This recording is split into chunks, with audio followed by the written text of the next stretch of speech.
I have had the privilege of working with a very talented voiceover artist, Miss Norma Jean Gradsky. And right now, I would like to talk about Miss Gradsky's latest project, a summary of Simon Sebag Montefiore's epic The Romanovs, 1613 to 1918. The Romanovs were the most successful dynasty of modern times, ruling a sixth of the world's surface for 3 centuries. How did one family turn a war-ruined principality into the world's greatest empire, and how did they lose it all? Please enjoy the following promotional excerpt from the audiobook itself, professionally narrated by Norma Jean Gradsky, and soon to be available at audible.com. Introduction.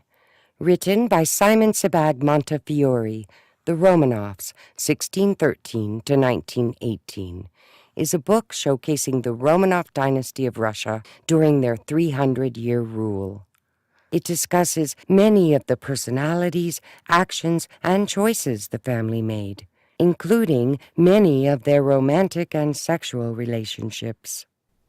The author used many quotations throughout the book, lifted directly from the diaries and letters written by the Romanovs.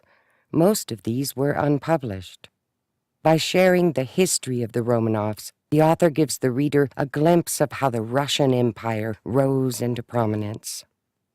It started in 1598. It was the year the last descendant of Ivan the Terrible, Fyodor Ivanovich, died, and the year the Romanovs began. It was a year marked by the many fake heirs, dubbed as the false Dmitri, attempting to claim rights to the throne. During the same period, Russia underwent a horrendous famine, while Lithuanian and Polish troops lay siege to the country. All of the chaos during this time prompted the National Assembly to instill Michael Fyodorovich, a nephew of the former Tsarina, as the new monarch. During this time, Michael was underage, so could not yet rule. Thus his father, Filaret, the Patriarch of Russia, was hailed as the first true Romanov. As years passed, Filaret proved to be an effective ruler, slowly transforming the problematic feudal Russian Empire into a strong monarchy. Possibly the most vital Tsar to come out of this transition was Peter the Great, who began ruling in 1682. Filled with energy and also being very large, he is credited for modernizing the navy and army while also fighting a long war and winning against Charles XII of Sweden. Catherine the Great expanded the empire, crushing the Turkish forces during the War of 1770, and instilling Russia as a great power in southeastern Europe. The dynasty was further expanded by Alexander I, who led Russia to win against France during the Napoleonic Wars. He defeated Napoleon with help from the West, and this allowed the Russian army to march into Paris. Even though it was Russia that defeated Napoleon, democratic French ideals took hold and weakened the Russian Empire. By 1861, Alexander II removed serfdom in the country, abolishing slavery and leading the country to move to an industrial economy.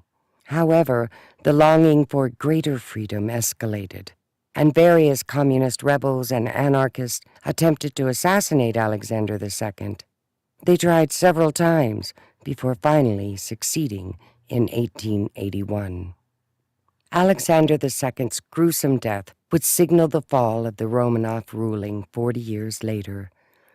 In 1896, Nicholas II was crowned, and despite his efforts to further modernize and generate reforms, they didn't materialize. He also took on the monk Rasputin as his advisor, which caused alienation among his supporters and critics. Nicholas's reign was taken over by the Communist Revolution in 1917.